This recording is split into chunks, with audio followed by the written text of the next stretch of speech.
I'm delighted to be here this evening, and I've had the opportunity to serve as APPAM president over the past year. APPAM's been an important force for me throughout my career. I've learned a lot from participating in the association, and I look forward to working with all of you to keep the association strong in the future. I want to congratulate President-elect Angela Evans, as well as the program committee, and Tara Sheehan, the executive director of APPAM, for such a great conference. I thought they put in a tremendous amount of work, and I think the results were terrific, so thank you.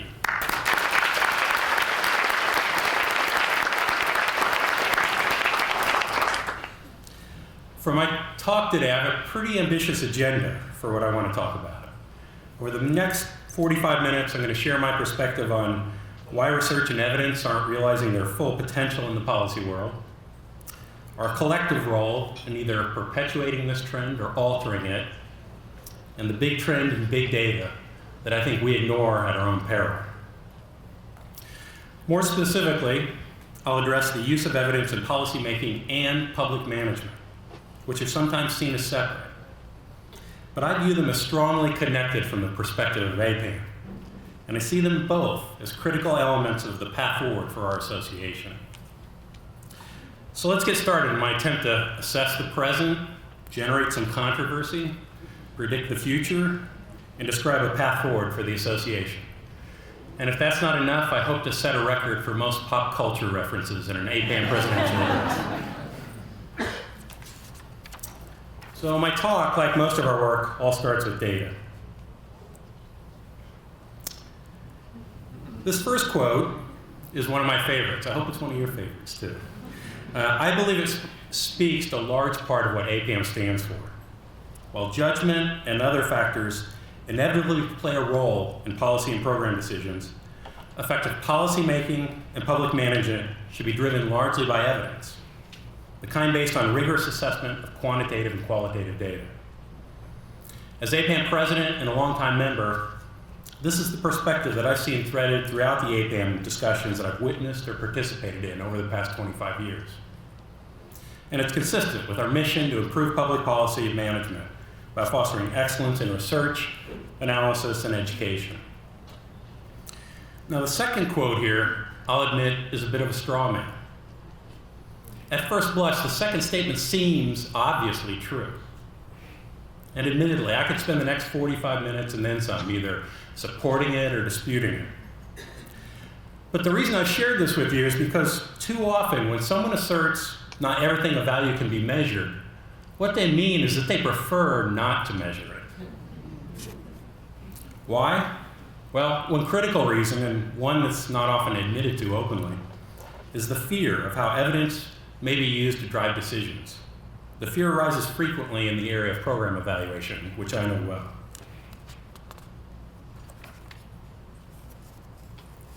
Often the potential outcomes of an evaluation are framed either as one, the program is found to be effective and funding is maintained, or two, the program is found to be ineffective and is defunded. Very simple.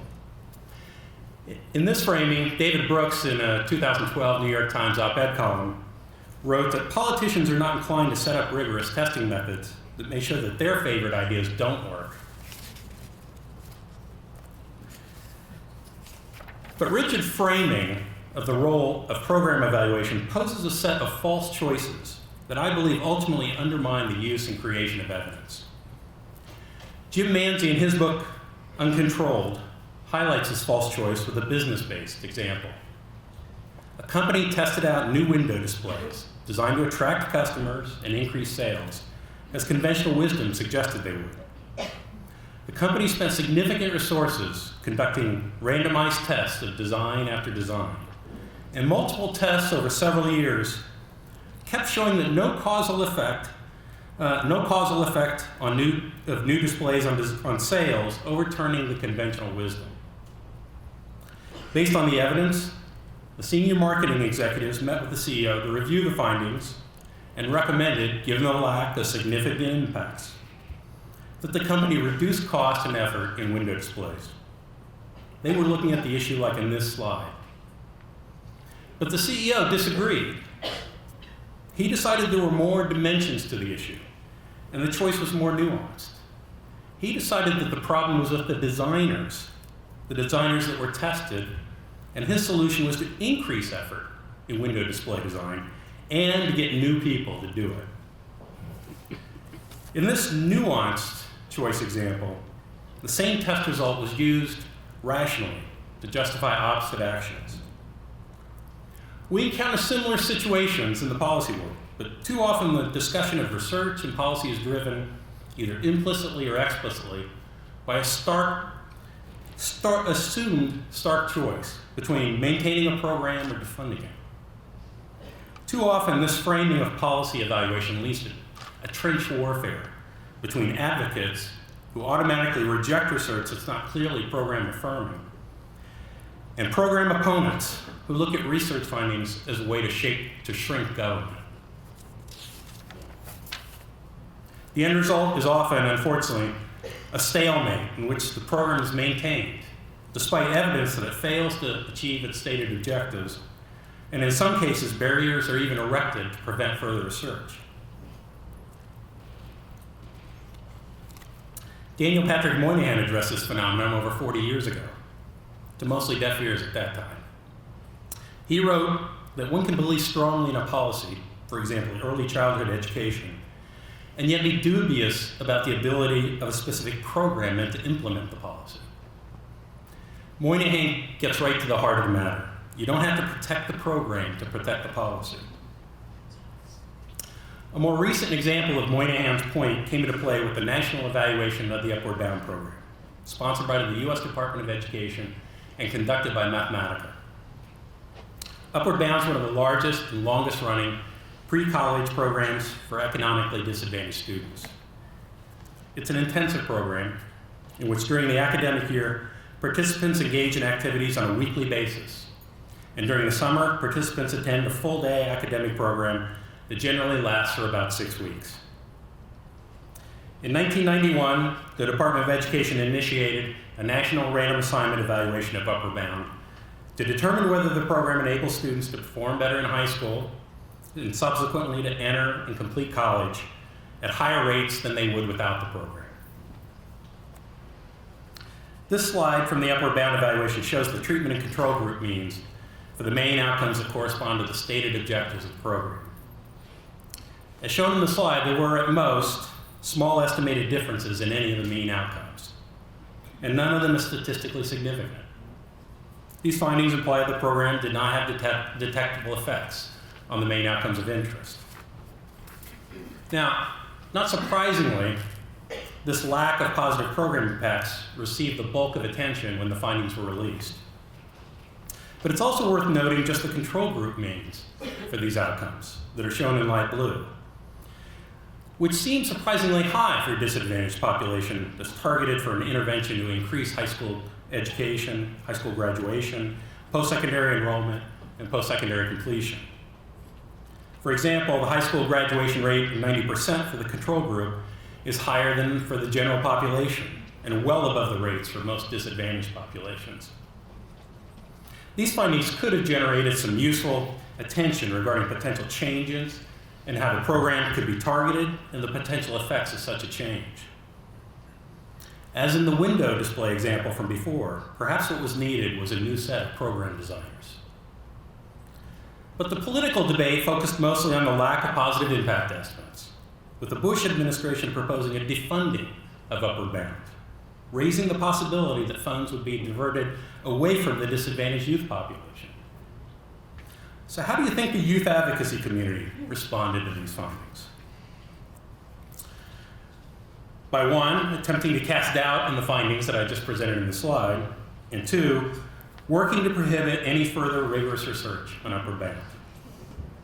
The first approach is not surprising, and it follows a familiar pattern.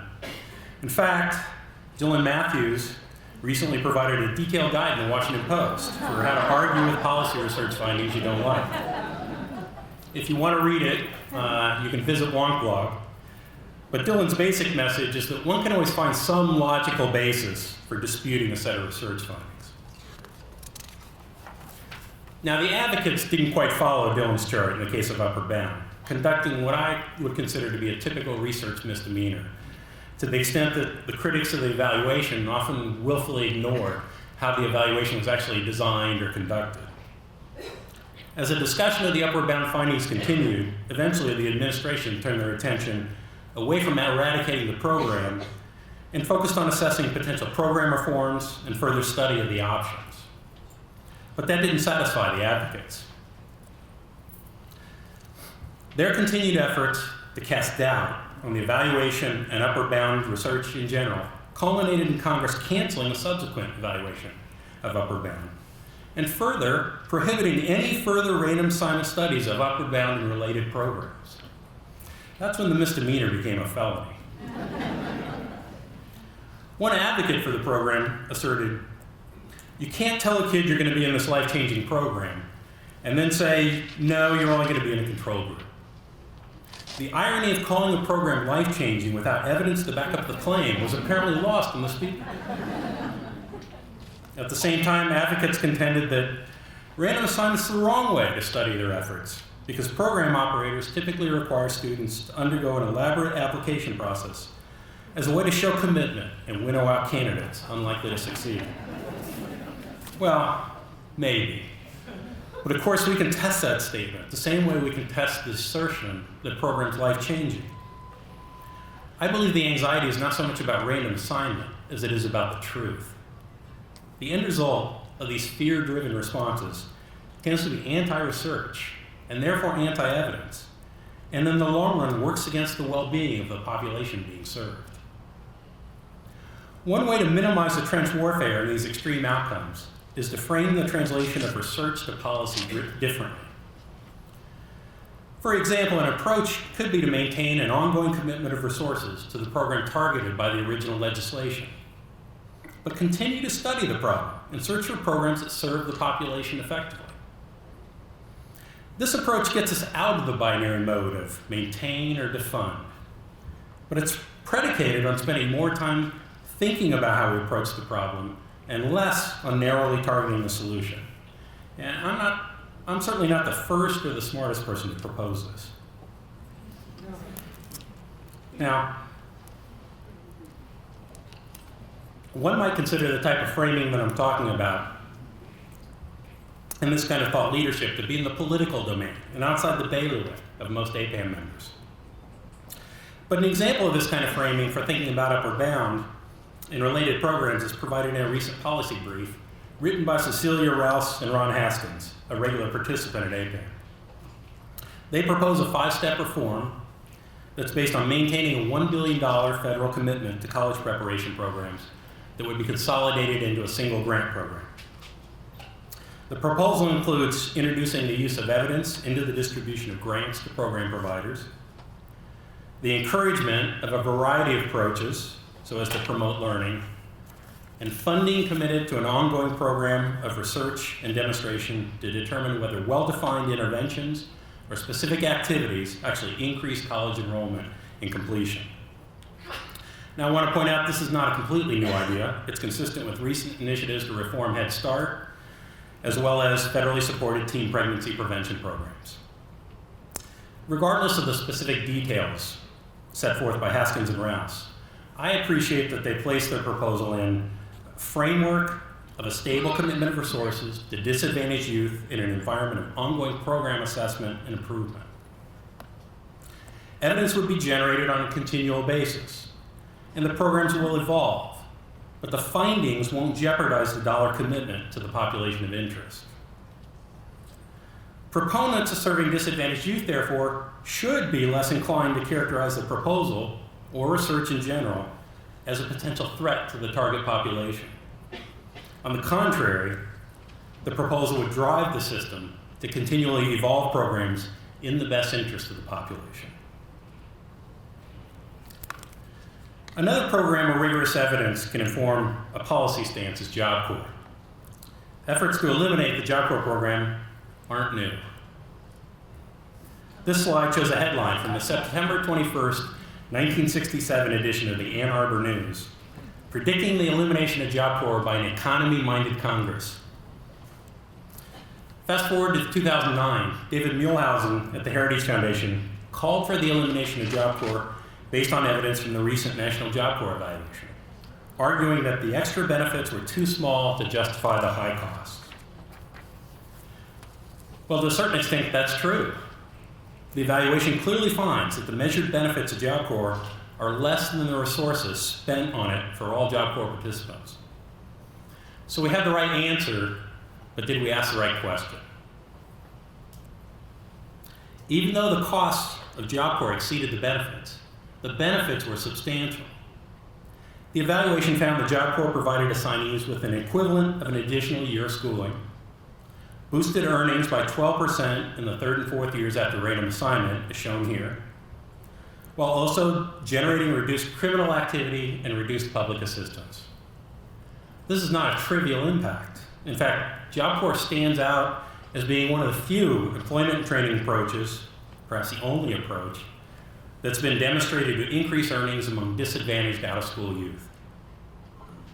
Given this relative success of Job Corps, one could argue that it represents a reasonable ongoing investment as we search for even more effective ways to serve the population, either through innovations in the Job Corps program or through the testing and development of alternative programs that generate larger effects compared with cost. Furthermore, the findings from the evaluation could be used to assess changes in Job Corps targeting or service provision that have the potential to generate a more favorable benefit-cost ratio for the existing program. For example, the Job Corps final report emphasizes that impacts were larger and the program was even cost-effective. Total benefits were about twice the size of total costs for participants aged 20 to 24 at the time of program application. This information could be useful in developing alternative strategies for program targeting that could improve the return on the Job Corps investment. In the meantime, funding for assistance to disadvantaged youth through Job Corps would be protected, but only because we continue to search for better programs. Analysis that can't really be done by an overtaxed junior staffer on the Hill. It requires the expertise and the time needed to connect the dots, to translate research into sound policy recommendations. I believe that this is the kind of thoughtful analysis, tying research findings into real-world policy context, that can and should be coming from APPAM members. So before I move on to the second part of my talk, I want to highlight some of the key takeaways for APPAM members working to influence policy and practice. First, continue to support and generate rigorous evidence. In the long run, more information must be good for both policy and the population to be served, despite the perceived risks to continued program funding. Second, help to move the focus beyond the simple binary choice of whether a program should be eliminated or maintained. Emphasize not just findings that relate to net impacts of a program, but also findings related to effective targeting, service mix, or implementation, etc. When possible, support studies that strengthen the ability to address these questions with rigor. And people are starting to do this more often now. One example is the individual training account experiment sponsored by the Department of Labor, which randomly assigned federal training recipients to alternative treatments with different levels of intensity. But there are other examples out there as well. And then finally, don't be shy about drawing the implications and making policy recommendations from the evidence.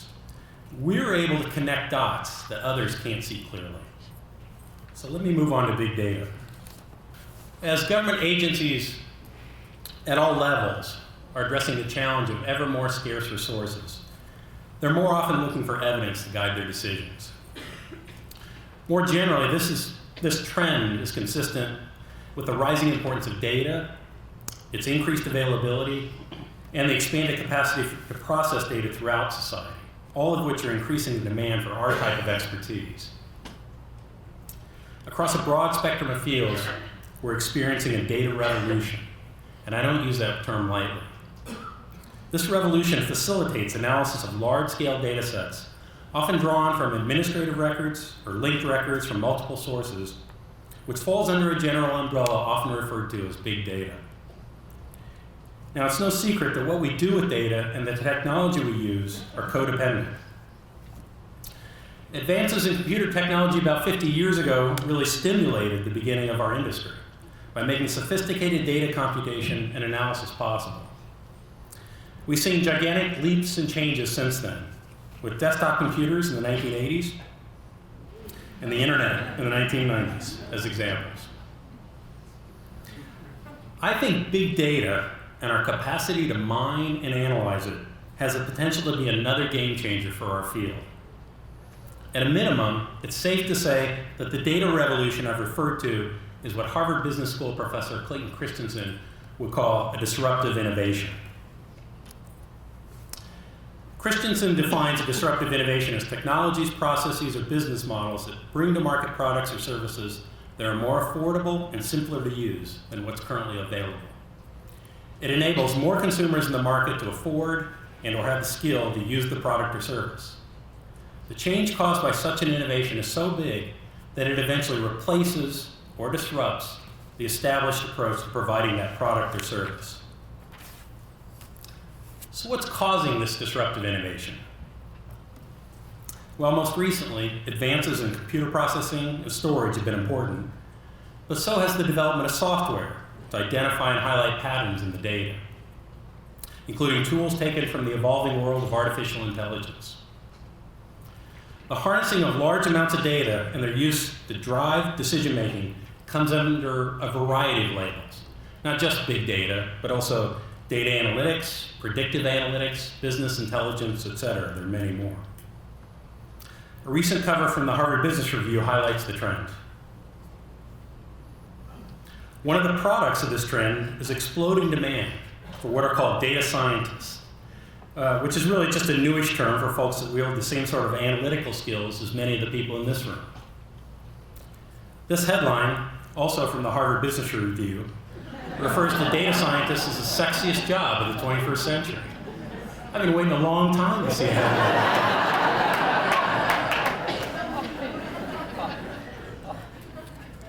The rising emphasis on data and analytics cuts across a variety of fields, making data scientists cool. Think Nate Silver in politics, and Bill Simmons in the Moneyball trend in sports. Closer to home, we're witnessing the application of data analytics to all sorts of decisions, including those in business and public management, in addition to ongoing expansion of traditional research to drive policy or program change. Oh, wait, the slide's not complete.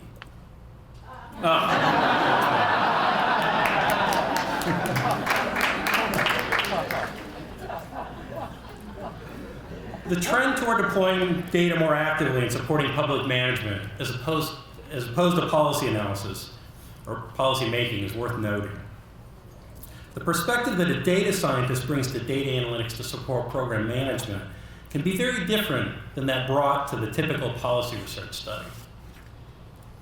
As an example, the Harvard Business Review article that was cited in the slide describes a data scientist as operating in a changing environment where data never stop flowing, helping decision makers shift from ad hoc analysis to an ongoing conversation with the data.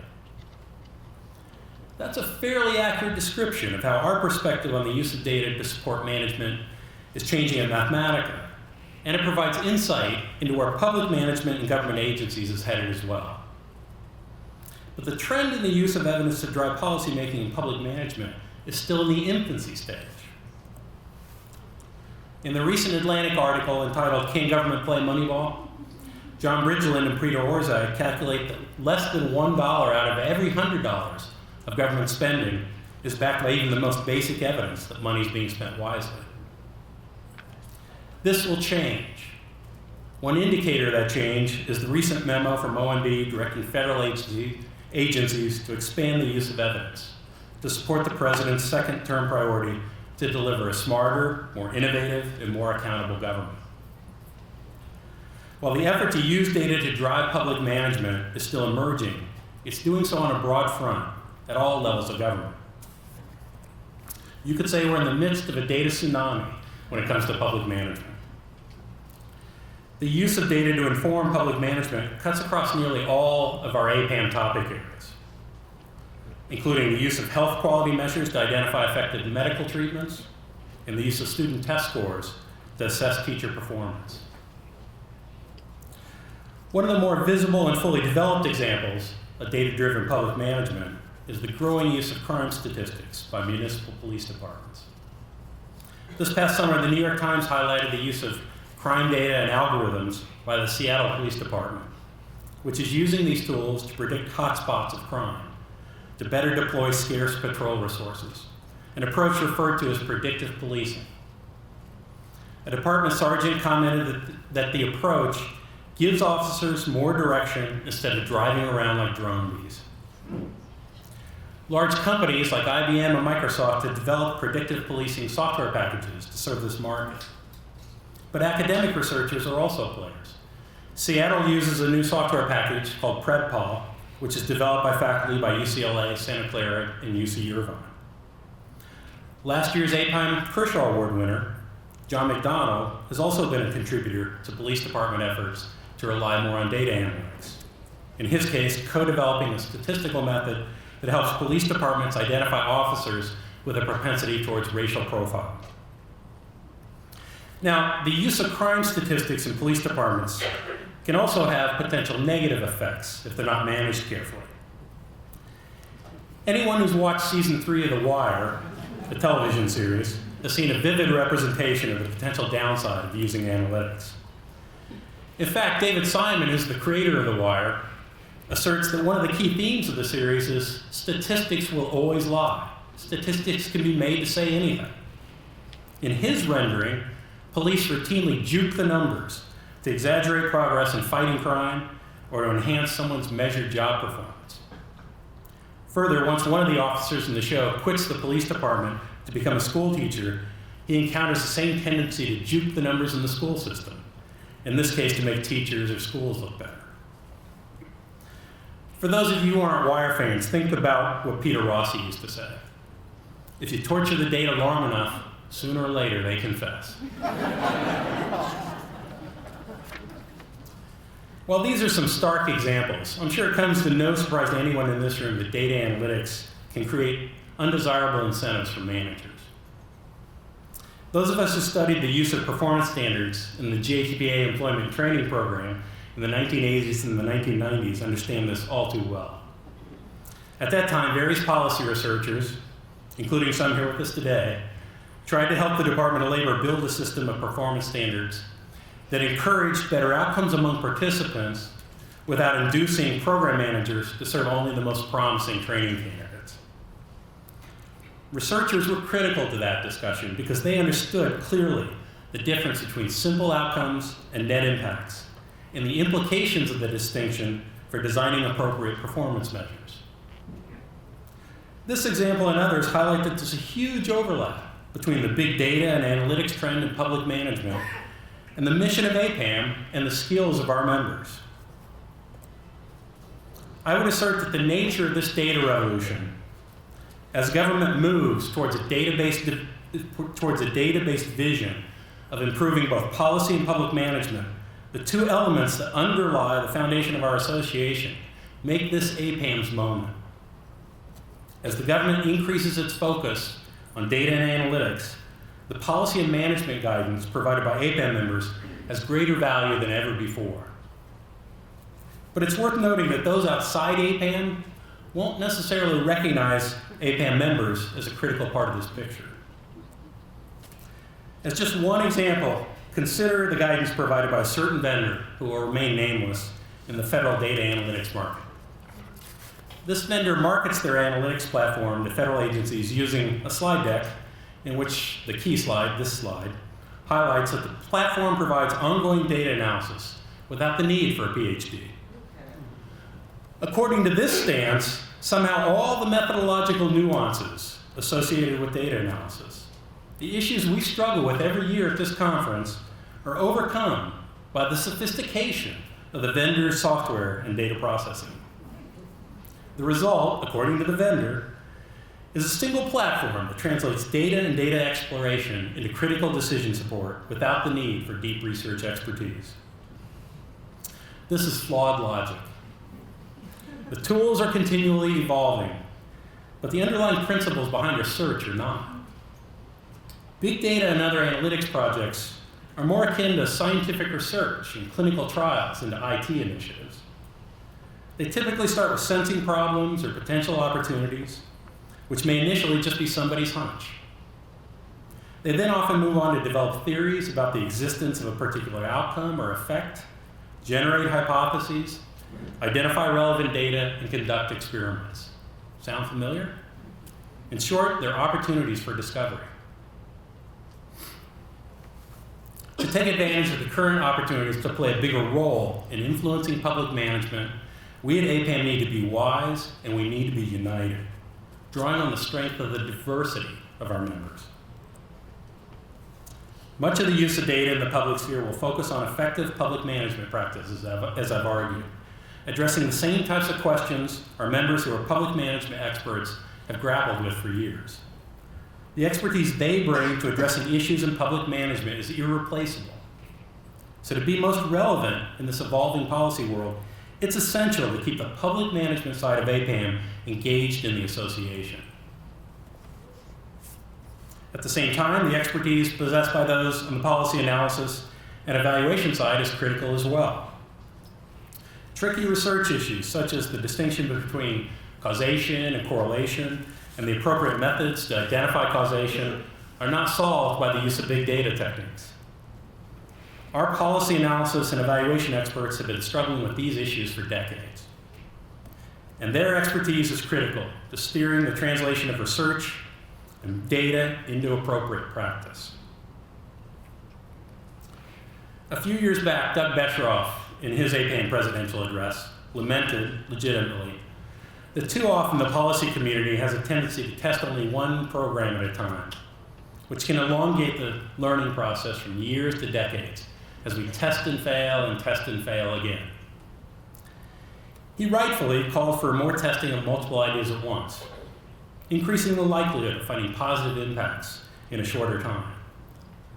But the data revolution I've described has the potential to have huge impacts on the speed of learning as well, assuming that we make sure the data are made available for both management support and research. Increased availability of data will support ongoing data analysis and more frequent research studies, thereby speeding up the learning process without necessarily needing to reorganize our approach to evaluation. Call it democratization of data. Whereas in the past, evaluation and primary data collection efforts acted as a gateway to addressing critical policy questions, that's no longer the case. Instead, the proliferation of administrative data offers the potential to expand opportunities for all researchers to bring their own analysis and perspective to the table. As you can see here in this data.gov screenshot, where any member of the public can access almost 100,000 publicly available data sets. And I'd be remiss if I didn't mention the need to improve the quality of all these administrative data, another place where APPAM and its members can play a role. So I've spent much of this talk up at the 30,000-foot level, sharing my vision of what's possible. But let's come down to earth for a minute. Is the public policy glass half empty or half full? The political gridlock in Washington, combined with federal budget pressures, can tend to give one a sense that we no longer have the capability to improve policy or public management. Resources are too scarce and ideology dominates. Sobering? Of course, but far from disheartening. Two factors imply that data analysis will continue to play a critical role in the policy world. First, the budget situation makes clear the need to prioritize government resources, and therefore places an even greater emphasis on effective policy analysis and management to drive resource allocation. Second, the greater availability of administrative data will continue to transform management of public programs at all levels of government, even if federal policy remains relatively frozen due to political gridlock. Recent and current presidential administrations have gradually amplified the focus on evidence in driving policy and public management, looking to create a culture whereby agencies identify and sustain effective programs or practices, fix or eliminate ineffective ones, and find lower-cost ways to achieve positive impacts. Federal agencies will continue these efforts regardless of actions taken by Congress. So I see this glass as half full. As I wrap up this talk, there are several points I want to leave you with. First, research and evidence are only going to be more important in a resource-constrained environment. As APPAM members looking to improve public policy and management, we must remain committed to reliance on evidence, even when it points in directions that are inconsistent with our initial beliefs or our political views. Which brings me to my second point. To be credible, we need to be outside the political fray. Can government play Moneyball? Government can and it must, in order to provide responsible stewardship of public resources, consistent with the basic database principles that are changing the face of all management, private as well as public. Point 3 is, don't fear big data, embrace it. Remember, while some of the tools are different, some of the language is different, the fundamentals are the same and are familiar to us. The degree to which government is successful in bringing big data to bear and driving effective public management will depend critically on folks in this room, including those who have expertise in public management, as well as those who have expertise in analyzing data. As members of APPAM, we should take advantage of contributing to this data revolution, bringing our diversity of expertise to address the key challenges that we face as a nation. And then finally, frame the issues and connect the dots, as I talked about in the first half of my presentation. So I want to close with a few historical touchstones, just to bring some of my ideas a little bit more to life, and also to demonstrate that these are not new ideas. In fact, they go way back.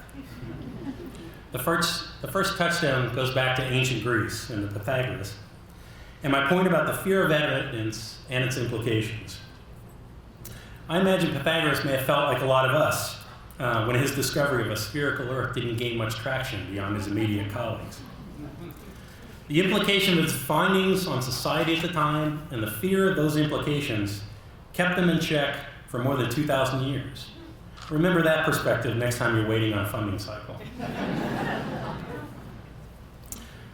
Another story highlights both big data and the need to connect research with action.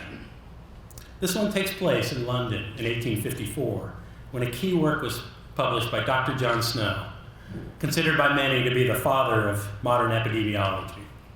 Snow analyzed his version of big data, pins on a map of London, that connected a contaminated drinking water from the Broad Street water pump with an outbreak of cholera.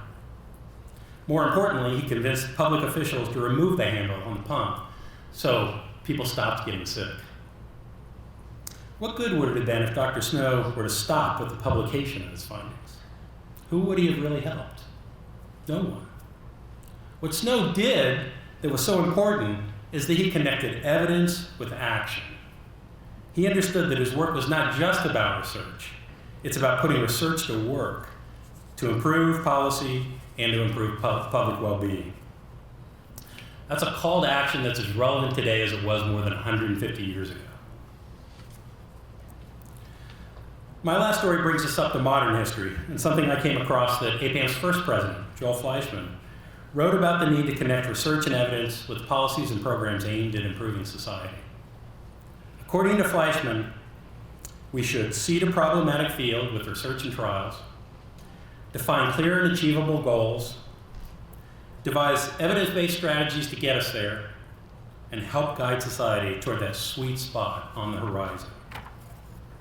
Dr. Fleischman highlights the need to make the connection between research and practice. They're partners on the same path, and they should not be siloed. It's been an honor and a privilege for me to serve as APPAM's president over the past year. And as I look across this room, I'm inspired by the faces I see and the promise of the moment, which I think has us on the verge of a golden era of policy analysis and a golden era for APPAM as well. Harry Truman once said, "People make history, and not the other way around."